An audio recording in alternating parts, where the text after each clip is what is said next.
Personal branding itu rupanya ini ada pangsa pasarnya, dan ini pangsa pasar yang menarik ya menjelang 2024 ini ya. Betul. Itu ya, termasuk kayaknya capres juga begitu ya. Udah ada nih bisik-bisik ya. Cuma kadang-kadang yang namanya digital Gak mau branding, dijawab. Gak apa-apa, Ini orang- gak apa-apa, aman. personal branding apalagi lewat digital tuh kan butuh originalitas, butuh keaslian. Sebenarnya kalau mau jadi konten kreator yang bagus, apalagi mau berprofesi sebagai personal digital branding, harus bisa melihat jeli kapan momentumnya, seperti apa originalitas kita, dan konsisten. Assalamualaikum warahmatullahi wabarakatuh. Salam, selamat pagi, siang, malam. Sorenya lewat lagi. Gak apa-apa guys. Selamat pagi, siang, sore, malam buat semuanya. Kembali lagi bersama Zulfikar Ahlan. Tanya ahlinya. Guys, hari ini apa lagi kita mau bahas? Sudah banyak bahasan-bahasan kita yang menarik. Kita lihat dulu yang satu ini. Apa yang kita bahas? Yuk! Branding itu penting nggak buat bisnis Anda? Menurut saya branding adalah salah satu jembatan untuk mencapai tujuan perusahaan karena Anda bisa menjadi perusahaan yang berbeda di mata konsumen. Kita kedatangan tamu. Di sini kita tanya ahlinya, nggak perlu yang ngetop-ngetop guys, tapi yang benar-benar melaksanakan dan menjadi profesional di bidangnya. Mungkin kalian tidak tahu ini siapa, tapi dari situlah kita bisa menggali gitu ya, apa yang dimaksud dengan digital branding. Kita sambut dulu dengan Bang Ahmad Anamal. Assalamualaikum, Bang Jack. Assalamualaikum, Halo, guys. halo, Bang Ahmad Anamal. Assalamualaikum. Waalaikumsalam warahmatullahi wabarakatuh. Ini kita sebenarnya teman udah lama ya, Bang? Lama banget, Bang Jack. Iya. Jadi panggilnya Anam aja berarti, jangan Oke, Anam. Kita dari 98. 98. 2008. Betul. Ya, 10 tahun reformasi ya. Yep. Cuma bedanya kita nggak bakar mobil ya. Nggak bakar mobil, tapi orang belakang layar. Iya, kita hanya think tank aja lah gitu ya. Siap, think tank. Kemudian sekarang udah lama kita nggak ketemu ya. Ketemu di 2023 ini ya. Iya. 2022 ya. Tapi kalau teleponan kita setiap setahun kali kita telepon. Betul. Iya, Nam. Ini keren nih. Anam itu kan dari dulu yang gua kenal tahun 2008 itu sempat bikin buku ya. Betul. bikin Apa tuh buku. bukunya tuh? Nam, boleh kasih cerita nggak sama teman-teman dulu? Udah nih? lama sekali ya, itu bukunya 70 tips dan trik komunikasi. Itu jadi kita bahas masalah komunikasi dari berbagai aspek.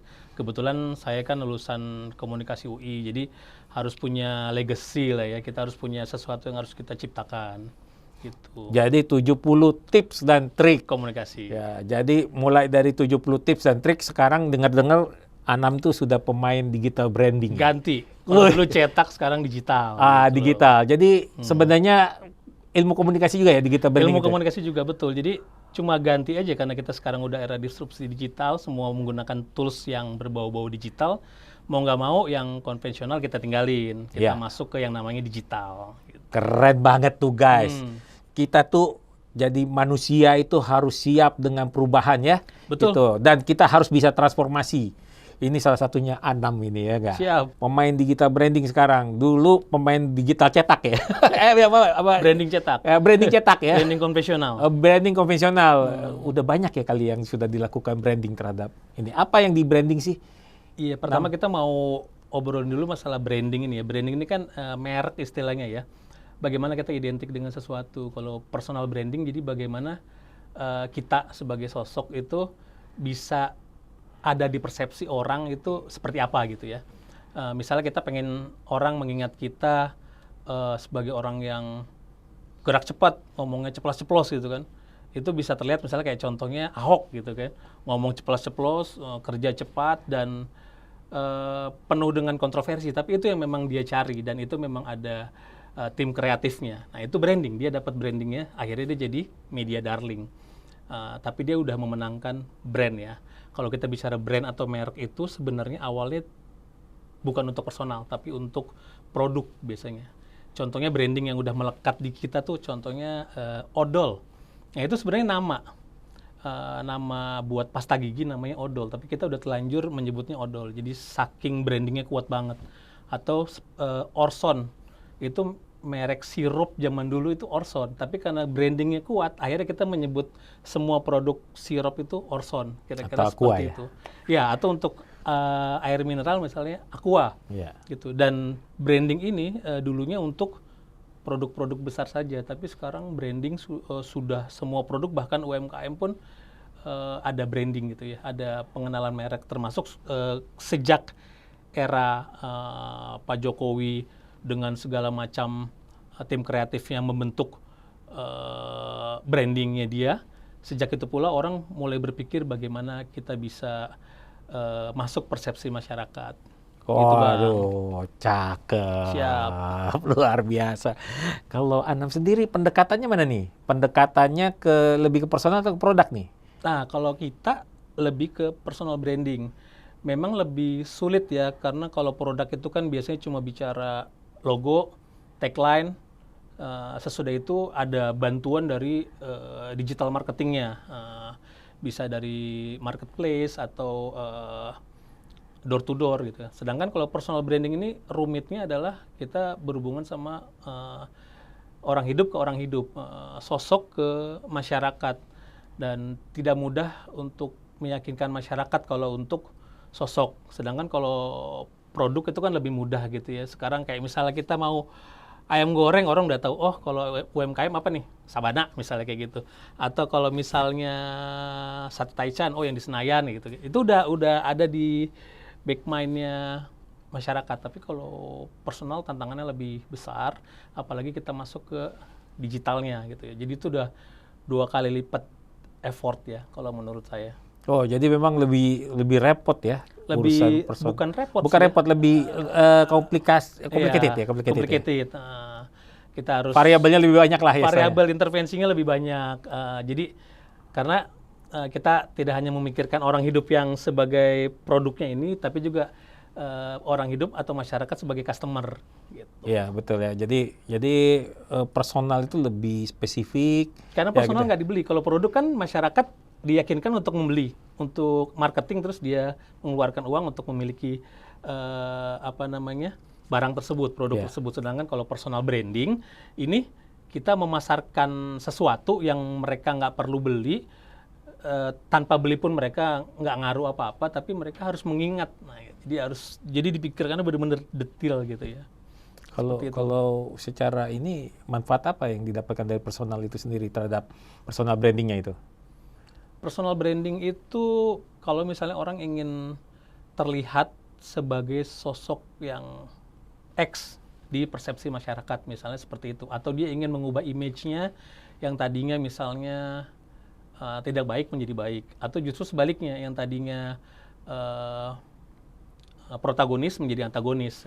Ya semata-mata biasanya kalau personal branding itu lebih ke jabatan publik, baik legislatif di parlemen ya, DPR atau DPRD, maupun eksekutif, misalnya gubernur, bupati, wali kota, atau jabatan-jabatan lainnya. Misalnya kalau di daerah selevel kepala desa pun sudah mulai memikirkan branding, dan brandingnya itu lewat digital branding. Wow. Karena ada dana desa itu membolehkan untuk misalnya bikin web berita gitu, seperti itu. Oh, jadi web berita itu juga masuk bagian dari personal branding atau seperti apa? Salah satu tools untuk untuk mengangkat branding, personal branding lewat digital. Oh, luar biasa. Betul. Nam. Bisik-bisik nih, Nam. Siap. Berapa orang udah, Nam, yang dipersonalkan ini? Personal Atau ada kelompok? Ada nggak kelompok yang pernah mengatakan, tolong kelompok branding gitu? Kalau kita Grup branding atau grup branding namanya gitu? Atau apa ya? Tim ya berarti ya. Ya, tim kreatif kita ya ada 20 orang. 20 orang. Punya tugas masing-masing, ada tim kreatif, ada tim lapangan, ada macam-macam ininya. Rahasia ini ya. Ya, dapur itu dapur. Rahasia dapur. Tapi nggak, maksudnya jumlah klien nih. Oh, kalau jumlah klien bisik-bisik klien nih banyak nih ya. kayak. Dan terutama karena kita nggak tidak mengenal musim. Jadi menjelang pemilu saat ini banyak, karena calon anggota legislatif baik di semua tingkatan itu butuh yang namanya digital branding. Kenapa? Karena branding lewat digital lebih murah. Kalau misalnya personal branding lewat konvensional, baik above the line maupun below the line, misalnya lewat televisi atau lewat backdrop atau baliho, itu secara operasional lebih mahal. Sedangkan kalau kita sekali posting atau sekali bikin produk di media sosial misalnya, atau bikin liputan di media online, itu biayanya jauh lebih ringan. Wow. Makanya calon anggota legislatif sekarang menjelang pemilu, ini panen lah. Ini banyak yang mengambil jalur personal digital branding, karena terutama yang di perkotaan. Karena kalau di perkotaan kok bayangkan, Jack, dari mulai bangun tidur sampai tidur lagi yang dilihat tuh WhatsApp, medsos, segala macam. Iya. Marketnya luar biasa loh. Marketnya luar biasa. Kalau kita hitung aja berapa partai, Ya, betul. berapa tingkatan, DPRD Betul. 1, 2, DPR. Ya. Kemudian DPD. Betul. Betul. Dikalikan aja tuh. Itu Ya. market ya, pasar ya. Pasar. Itu pasar. Itu baru bicara untuk musim pemilu. Kalau Itu di baru luar musim bicara pemilu, sebelum terpilih. Ketika Oh, mereka sebelum sudah terpilih, iya, betul. mereka harus Memaintain ya? menyampaikan apa hasil kerja mereka, baik itu ketika misalnya rapat-rapat atau ketika merealisasikan janji-janjinya, misalnya dalam bentuk perbaikan jalan atau bangun MCK, bangun Iya. musola, misalnya seperti Habis itu. pemilu pilkada ya. Habis pemilu dalam tahun yang sama ada pilkada. Wow, Gubernur, pilkada. bupati, wali kota. Ya, pasar baru lagi itu Pasar ya. baru lagi. Aduh, luar biasa guys. Itu personal branding itu rupanya ini ada pangsa pasarnya, dan ini pangsa pasar yang menarik ya menjelang 2024 ini ya. Betul. Itu ya, termasuk kayaknya capres juga begitu ya. Harusnya begitu ya. Harusnya ya, gitu ya. Capres-cawapres juga ini udah mulai, ibaratnya kalau capres-cawapres karena kandidatnya atau pasarnya sedikit, justru yang rebutan yang konsultannya nih, konsultan digital branding rebutan yang mendekati kan gitu. Konsultannya. Karena akan jadi portofolio yang bagus, Jack. Betul. Sudah pernah menangani siapa aja gitu Iya. kan. Jangan-jangan udah ada nih bisik-bisik gitu ya. Cuma kadang-kadang yang namanya digital Nggak mau branding, dijawab. Nggak apa-apa, Ini orang- nggak apa-apa, aman. orang nggak mau di-expose. Jadi Ya. jangan bilang saya klien mitra. Jadi mereka lebih suka dianggapnya itu sebagai sesuatu yang natural, sesuatu yang orisinil gitu ya. Karena memang untuk personal branding ini masyarakat akan menuduhnya sebagai pencitraan. Sebenarnya pencitraan sih sah-sah aja kan ya, bukan sesuatu yang negatif. Cuma di masyarakat itu, terutama netizen, kalau udah identik sama pencitraan itu kesannya udah sesuatu yang gimana ya, Iya. nggak bagus. Iya, gitu. iya, Jadi iya, mereka iya. udah deh Iya. nggak usah diomongin kalau ini, Iya. kalau saya klien kamu. Gitu. Oh, iya, Bahkan iya, kita iya. tuh sampai level misalnya dia butuh dianggap sebagai orang yang punya analytical thinking yang bagus, harus menulis. Kita juga ada tim ghostwriter-nya untuk menuliskan artikel misalnya untuk dia, dan nanti nama tertulisnya nama dia, misalnya seperti itu. Ada ghostwriter lagi ya. Ghostwriter namanya. Ini Itu salah satu profesi-profesi bagiannya yang aja. luar biasa nih, yang mungkin Betul. bagi teman-teman gitu ya yang kepingin jadi konten kreator gitu ya. Betul, mirip. Jadi kalian juga mesti melihat bahwa sebenarnya jadi konten kreator itu nggak cuma sekedar membuat sebuah konten ya, tapi Iya. ada yang namanya ghostwriter, mana menulis juga, itu bagian dari konten kreator ya. Termasuk bikin narasi untuk di postingan TikTok, Twitter, Instagram, Facebook, itu kan butuh ghostwriter misalnya kan. Iya. Mungkin untuk postingan seseorang tapi yang menulis orang lain gitu kan. Iya. Seperti itu. Itu Itu kan ghostwriter memang juga sudah namanya. common ya, waktu di dunia cetak juga begitu kan. Betul. Ya. Zaman-zaman dulu juga ada namanya ghostwriter gitu ya. Betul. Termasuk presiden pun punya ghostwriter kan ya. Iya. Ya, seperti itu kan gitu ya. Itu. Ya kita sudah tahu lah dulu siapa pernah yang jadi ghostwriter dan juga menjadi salah satu ketua partai ya mungkin ya. Siap. Iya itu ya gitu ya. Itu mungkin itu ya sendiri. Buat teman-teman gitu ya, jangan lupa gitu ya. Follow, like, subscribe, dan komen gitu ya. Termasuk juga kalau kalian kepingin misalnya gitu ya, ada usulan kalian nih, Bang Jul, cariin dong ahli apa gitu ya. Kita tidak akan cari yang ngetop guys, kita cari orang-orang yang memang benar-benar sudah bergelut di sana, dan kita ajak untuk ngobrol, untuk berbagi. Karena terus terang aja, kalau orang ngetop kan waktunya juga sempit nih, sama kita kan belum tentu dilihat. Tapi kita mau ngajak kolaborasi buat teman-teman yang lain yang punya keahlian, kita ajak tampil di sini untuk berbagi, sharing. Karena dunia sekarang dunia sharing ya, Nam. Betul. Ya, Bang Jack, dunia betul. sharing, dunia berbagi, dunia apapun itu ya di dalam media sosial. Karena luar biasa sekarang ini media sosial. Betul, bahkan kalau tim kreatif kita nih misalnya untuk digital branding ini kita kerjanya bukan kerja jam kantoran jam 8 sampai jam 5. Kita Iya. biasanya tuh justru jam 1 sampai jam 8 malam. Atau kadang-kadang kalau shift berikutnya misalnya jam 5 sampai jam 1 malam gitu, jam 5 sore sampai jam 1 malam. Oh begitu. Jadi justru mainnya tidak di area jam-jam kerja gitu ya. Jam-jam Jam-jam jam kerja, pagi efektif ya. Jam pagi efektif gitu ya. efek pagi kadang-kadang kalau kita lihat hasil riset media sosial tuh justru paling banyak dilihat siang, jam makan siang, sore jam macet ya, karena jam pulang tuh banyak yang menikmati media sosial di kendaraan sama pas makan malam atau menjelang tidur. Jadi waktu-waktu itu yang kita perbanyak untuk posting, perbanyak untuk ngangkat mereka di platform media sosial apapun. Oh, jadi ada waktu-waktu tertentu juga ya Iya, gitu kalau ya. pagi istilahnya masih bukan peak hour ya. Jadi kalau kita pagi posting ntar nggak ada yang lihat kan nggak sampai sasarannya nanti. Betul. Memang pagi, tapi ada yang menarik juga ya. Kebetulan kan gue juga main nih di Oh, gitu. media Siap. sosial gitu. Menarik apa? Subuh, Bos. Subuh, betul. Subuh sampai menjelang orang kerja itu rupanya banyak juga tuh orang sambil menunggu berangkat kerja gitu ya. Itu mereka men-scroll gitu ya, melihat itu, gitu ya. Tapi hanya sebatas scroll biasanya, tidak ada engagement untuk Ya, engagementnya kurang gitu like, ya. komen atau share lagi Ya, itu agak kurang. karena dia lebih fokus kepada gue mau mesti tepat ke kantor ya Betul. kerja, tapi gue ya udah gue lihat. Tapi kalau lihat oh ini yang bagus nanti gue baru balik lagi gitu ya di siang dan di sore hari gitu Betul, ya. biasanya di start dulu atau di simpan dulu. Ya di like dulu atau gitu ya dia simpan gitu ya. Iya. Oh, luar biasa ini Nam. Waduh, Nam. Cara ini nih kantong nih. Kantong. Kita nggak nanyain angkanya nih, tapi secara kantong menjanjikan nggak? Sebenarnya untuk semua pekerjaan ya, pasti kan kalau kita kerjakannya dengan ini serius atau kerjainnya dengan penuh cinta gitu ya, kita berasanya tuh Passion. iya, passion tuh kita berasanya kayak kita lagi melakukan hobi tapi dibayar kira-kira seperti itu kan. Ya.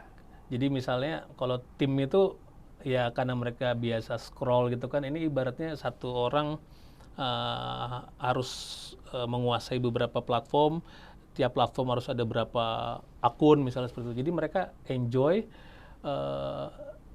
tidak mempermasalahkan berapa pemasukannya, tapi yang jelas tidak UMR lah untuk tim ya. Iya. Karena apalagi kalau kita ini pasarnya nggak pernah mati, jadi kalau misalnya ada yang udah selesai kontrak satu, ada lagi datang kontrak yang lainnya gitu.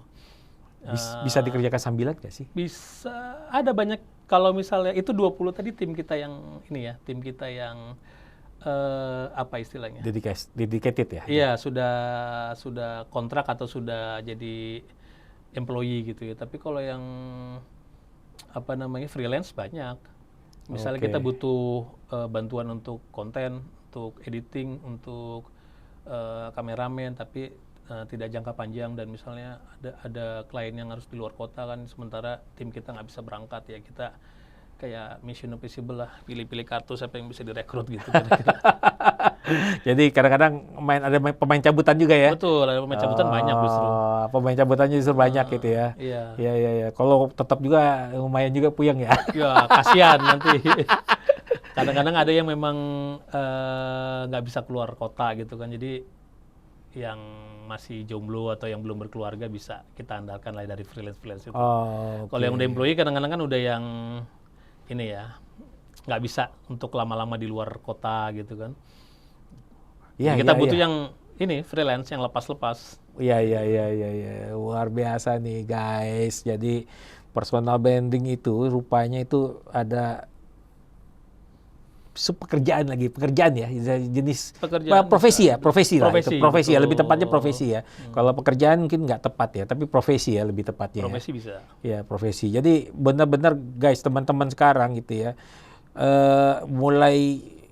udah mulai kapan itu mulai digital itu sangat hidup itu, Nam? Ya digital branding khususnya ya, karena kan personal branding untuk yang konvensional sampai saat ini masih berjalan, tetap masih banyak orang yang tidak mau berubah ke digital misalnya, tetap berjalan misalnya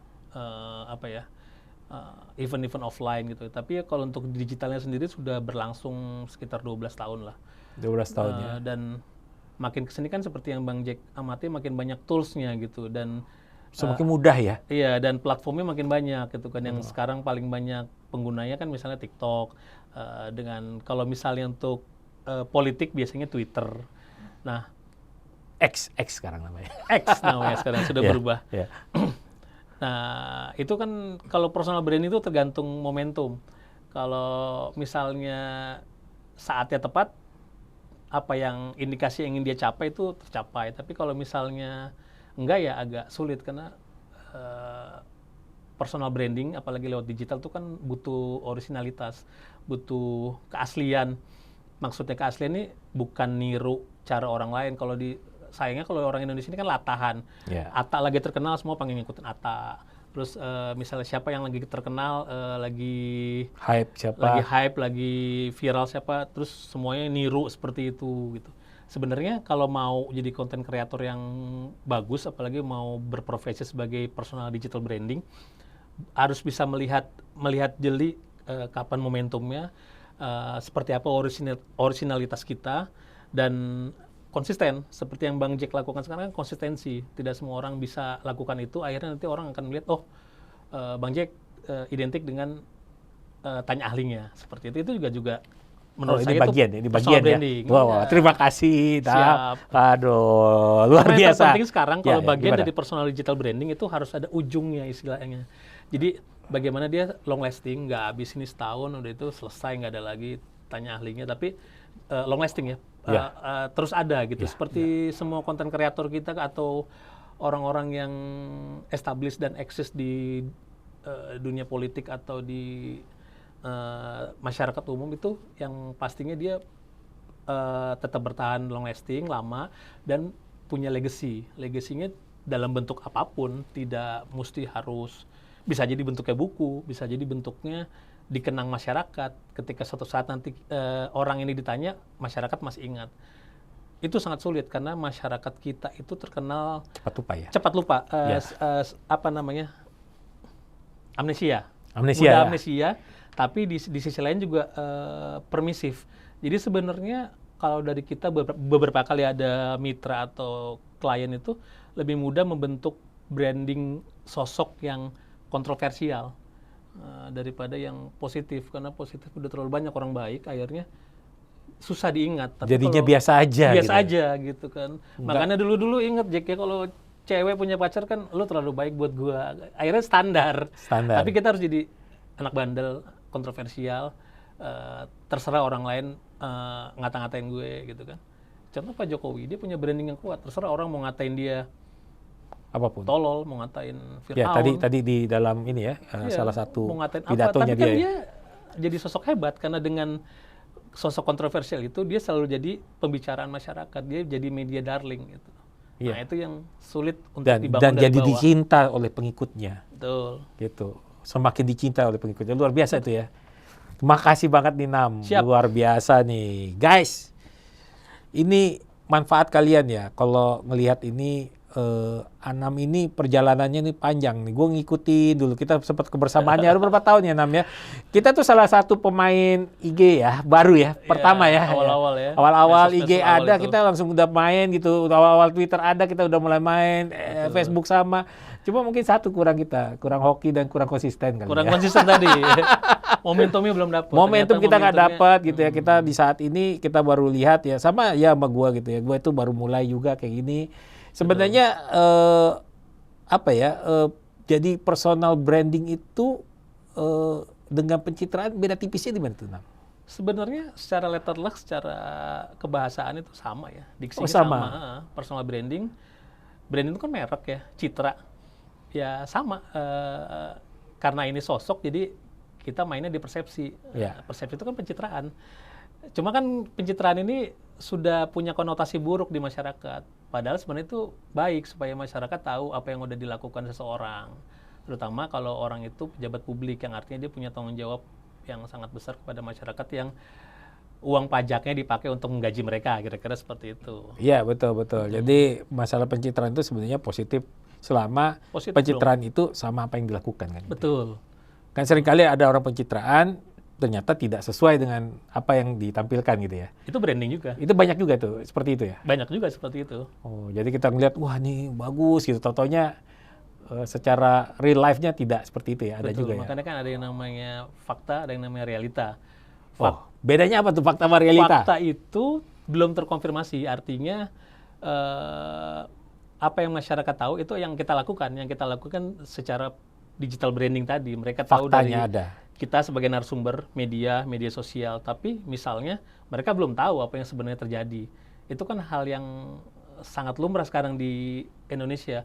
Mereka ngata-ngatain gubernur A, padahal dia tinggalin di provinsi B. Atau sebaliknya, mereka tinggal di provinsi A, tapi ngata-ngatain gubernur B. Hanya karena ada fakta yang disampaikan oleh kita. Tapi itu bukan realita, misalnya seperti itu.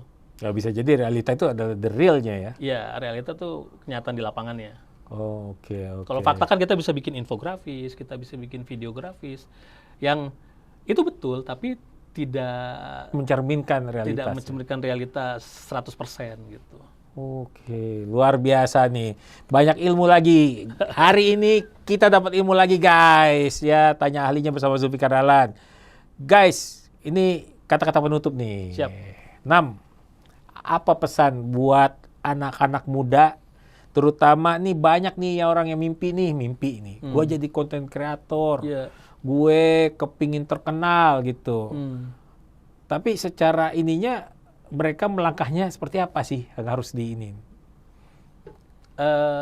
Sebenarnya kalau saya ada waktu, saya juga pengen jadi konten kreator karena ilmunya udah nguasain semua ya. Cuma kan Oh, jadi konten kreator harus menguasai ilmunya? bukan, karena saya udah menguasai ilmunya tapi nggak ada waktunya. Nah, itu yang jadi permasalahan. Untuk jadi konten kreator kan harus all out ya, nggak bisa setengah-setengah. Kayak Bang Jack sekarang ini kan udah all out, ibaratnya kan nggak nyambi lagi kan dengan segala macam infrastruktur yang udah dimiliki gitu.